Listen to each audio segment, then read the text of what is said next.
Hey guys, it is John C. Morley here, serial entrepreneur coming at you tonight. This is Thursday, August 4th, 2022. Great to be with you tonight.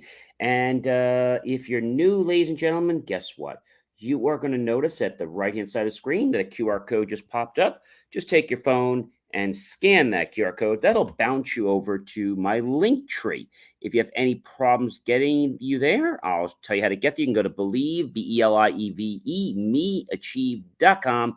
Check out John's daily National Day video and also JCM TikTok. There's so much other great stuff to check out. By the way, if you're wondering what today's National Day was, today is National Chocolate Chip Cookie Day.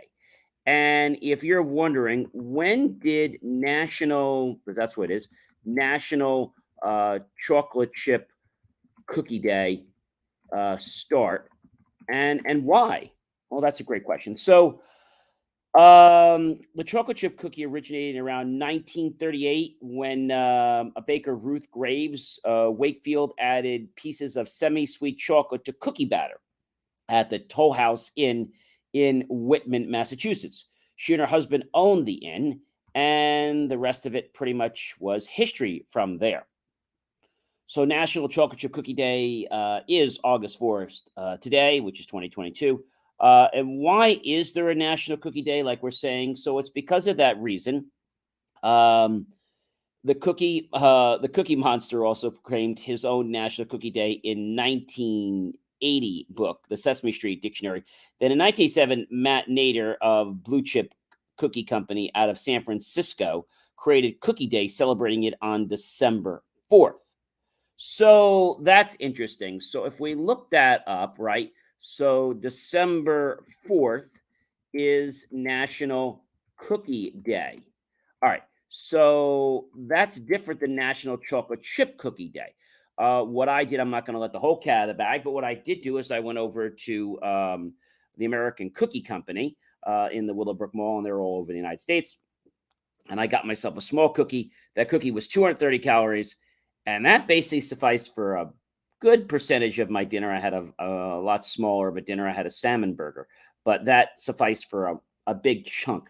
Now, when we think about these days, there's so many great things, there's great awarenesses. And, I want to thank you for popping by today, because every single day we have another great master topic that starts for the week on Saturday and ends on Friday, but we get more granular each day. And if you're coming back, welcome back, my friends, colleagues, and wonderful associates. So wonderful to have you here on IFYL, Inspirations for Your Life. And I will want to thank you so much, which I am today. And hopefully some of the new people will become loyal, just like you've been. Our master topic, how to kickstart your day, episode number 6. All right. So we've been talking about a lot of reasons to why somebody would jumpstart their day, right? We've been thinking about a lot of reasons. And so when we think about jumpstarting our day, we want to think about why we do that, number one. Oh, and we got these wonderful people on here that they're trying to put their crap. They were blocked for a long time. By the way, if you see XYZ, that is a very bad domain. It's actually owned by Google, and it's kind of like got stuck through. They really kind of messed up because there's all these X-rated adult content sites that are being put through XYZ. So 90% of them or more are bad sites that you don't want to allow. So we haven't had a spammer on our channel for about, I'm going to say, 4 months. So I've really been happy with that. But, and they have some stupid crap about go to their site, go do this, go do that. But we just blocked them. So what are we going to talk about tonight when we talk about, how to kickstart your day? So we've all talked about the importance of why we should kickstart our day, right? So how else can you kickstart your day? You can kickstart your day when you understand the rhythm of how your day is supposed to go. What the hell is that about? All right. So just like music, right? There's time with music. So you usually have 4 beats to a measure. I mean, not always, but depending on what the time is and the music. So like some notes get 1 beat, other notes get 2 beats, and other notes get 4 beats. And then you have a rest, which gets 1 beat. So when we think about the beat of life, right, we have to understand that everything has to have a beat, it has to have a pulse. You might have heard people say to you before, well, I got to get my pulse on the situation. And what they're really trying to say to you is, I'm trying to get my bearings. I'm trying to figure out what's going on or what's happening. And when you do that, it causes something very interesting to happen. You seem to get control. All right. Now it doesn't happen overnight, but when you get the pulse of a situation, magic happens because now you're in alignment with how the universe is functioning. Does that make sense? All right. So getting the pulse of a situation is vital for its success. So when you get the pulse of something, you can understand that that's how the day should go, right? But sometimes a pulse is not easy to find, just like in human beings, right? You get pulse from here from the artery. But a pulse is a way of saying how things are functioning, right? In relative to a flow. If you don't have the right flow or the right beat with music, well, it doesn't sound right. Might be too fast, might be too slow. So pulse. We hear pulse a lot with ambulance. We hear it with lots of different things, but pulse means that we have a firm understanding of every beat, every pulse, every beat. It means we have a firm understanding of every single thing that's going on, like in a rhythm, just like that. Now you might say to me, John, how can life have a rhythm? Well, my friends, I got to tell you, life can absolutely have a rhythm. I mean, it can have an amazing rhythm, right? We have a rhythm when we walk, right? We have a rhythm when we talk. We have a rhythm when we dance. We have a rhythm when even we're thinking, we have a rhythm. We have a rhythm when we're listening. Now, you might not call this a rhythm, but there's a sync, right? How many of you guys remember the days when the BlackBerry was out and you had to sync your BlackBerry to your computer? I'm not sure if any of you remember that. Now we have that with the iPhone. It's a little bit different, but the way the sync worked, we had a program called ACT, and we would run this ACT sync program. And if you got to work fine, it was great. But if it didn't work right, it was a mess because it could really screw things up. Because you had to decide whether it was going to take the contacts that were in the ACT database on your computer and add them to the phone. But then you also had to tell it, what do you do if you get duplicates? But then you also had to say, if the contact already exists, what do you do? In the case, you normally update it, right? So that seems very easy. So if you have 10,000 contacts on your phone or 5,000 contacts, and suddenly their new contacts come in, but they're not on the phone, it's going to add them. So you've got to be in sync. The database, our life, the world, activities, people, communication, they got to be in sync, right? And when they are, we get this natural ebb and flow. We get a natural flow of life. I mean, we get this natural flow of life. So think about this for a moment. What has flow in life? I think this might make this a little easier to install. Let's say what has rhythm in life? That's probably the easiest way to explain this. Well, there's a lot of things that have rhythm in life. I could spend a whole show on this. Our breath, our heartbeat, right? The moon, the change in temperatures, day and night, our seasons, tidal waves, right? Internal rhythm of our body, walking, running, speech, ocean waves, right? So, how do you find a rhythm or how do you find a pattern? Well, rhythm is a recurring set of movements that happen over and over again. They don't necessarily have to be movements, but they have to be, because it may not be moving the way you're thinking of moving, but it's still a rhythm. It's still a pace. All right. Such as someone's voice is way up here and now it's way down here. We have a pace. We come high and we come low, so we can change our pitch. So, what does rhythm really mean? Well, rhythm coming from music is the movement or variation characterized by the regular or recurrence or alteration of different quantities or conditions. Rhythm is a recurring movement of sound or speech. The pattern, recurring alterations of contrasting elements of sound and speech, and the pattern of development produced in a literary or dramatic work by repetition of elements such as words, phrases, incidents, themes, images, and symbols. So there are different types of patterns. If any of you have gone to dancing, you've gone roller skating, or you've gone to clubs, the music has a beat, but then the strobes, the lights, the effects, they also are in sync with the beat of the music. How many of you ever gone to a club and this light's kind of like, flashing with with like that certain beat of the music, right?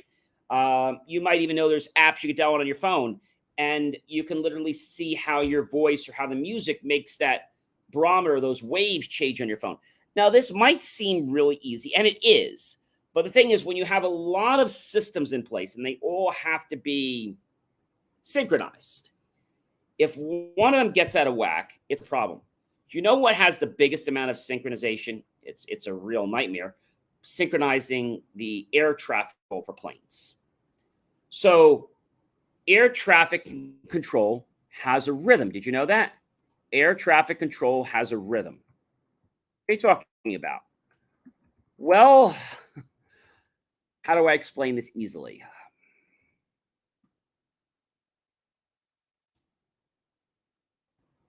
It's an analysis and occurrence associated with air traffic volume, right? And so what usually happens is things have to be done and orchestrated a certain way, just like in music or a chorus or dance or anything. So if they're not orchestrated a certain way, planes can be inefficient, or worse, we could have accidents. But the person has to be at their peak point. If they're not, they're going to be no use to others. And then that little bit of synchronization that they work so hard to achieve is going to be a disaster. Baking has a synchronization. What are you talking about? Well, when you bake, there is a rhythm to baking. What? Well, there's always so many cups to this or this to this. There is a ratio, right? And so I think the important thing to understand is that ratios are synchronization at its very purest state. When you go to bed at night and you sleep, you're in a rhythm. You are in a state, right? And so that state that we have keeps us on track. Now, let's think about this. If your day didn't have rhythm, right? How could you ever get from point A to point B? You see, success works because of a rhythm. Rhythm happens because of a process. You say, oh, I got in that rhythm. I've gotten my groove. You've heard people say that, right? Whether they're running, they're walking, they're doing something. I'm in the middle of my rhythm, I'm in the middle of my whatever. So that's important. When we can appreciate a rhythm, whether it's swimming, whether it's singing, whether it's walking, talking, biking, or even the rhythm of beating to a drum, right? Or the rhythm of, the stars, the rhythm of the wind, the rhythm of a storm, right? The rhythm of weather patterns. There's so many different rhythms, but what I want you to see is that rhythm is all around us. There's abundance of rhythms around us. So what I want you to understand is that if your life doesn't have a rhythm, first of all, get into one. Because when you get into a rhythm, I don't want to call it a pattern, I'm going to call it a rhythm, it becomes this natural flow. Now, it might go up a little, might come down, but it has this natural bouncy flow back and forth. And it just keeps things going well. Rhythm actually helps prevent things from wearing out. Because if things are always going like a hard pace and they don't have this bouncing back and forth, they're more likely to wear out. There's rhythm in electricity, right? Did you know that our electricity actually oscillates 115 to 120, right? It oscillates. Ladies and gentlemen, you know who I am by now. I'm John C. Morley, serial entrepreneur. It's been a privilege, been a pleasure, been an honor to be with you again today, as it is all the time. And I want to thank you so much for popping. Remember to like, love, and support my channel. Be so grateful for that. Also, remember to comment below. Do you have rhythm in your life? Do you know what rhythm is? Have you watched other successful people have rhythm? Because they do. And if you can't adopt it or create one of your own, you're going to find it really hard to become successful because you can't stay in balance, right? A swimmer that's not in rhythm isn't going to be very competitive, isn't going to be very efficient either. If you didn't have a rhythm when you breathe, you wouldn't be able to keep breathing 24/7. You'd be tired. There's a rhythm, right? There's an on, there's an off, there's a rhythm, right? Even Morse code has a rhythm. So the point tonight is that everything in life has rhythms, right? And so we're talking about the fact that your day needs to kickstart with a rhythm. If it doesn't, you better get one or you're going to be really tired very quickly. All right, ladies and gentlemen. So definitely comment below, tag your friends, colleagues, and associates, share this out with everyone you know on social media. And then be sure, ladies and gentlemen, to tag your friends, colleagues, and associates here and share it across all social media. Then go to my YouTube channel, John Space E Space MORLEY Space Serial Entrepreneur, and look for that key phrase, ladies and gentlemen, to keep our content free. And make the choice, ladies and gentlemen, to buy my team and I a cup of coffee. You know, we'll be so grateful with those pennies and dollars. We'll invest them into new hardware, new technology, new equipment, new software, and even new facilities to give you the most jaw-dropping motivational content. Thank you so much for tuning in again to another IFYL Inspirations for Your Life. It's been great being with you. I hope you have a great rest of your night or your morning as it's coming up soon. And we'll wrap up the entire series of how to kickstart your day. Friday, we'll summarize everything we've basically done. And we'll go through some things that I think will really help you in your life. Have yourself a great rest of your night, everyone. And you know what? I'm actually going to see you guys. Yes, I'm going to see you guys tomorrow. So feel free to watch this again because there's a lot of great nuggets, and I'll see you tomorrow. Take care, everyone.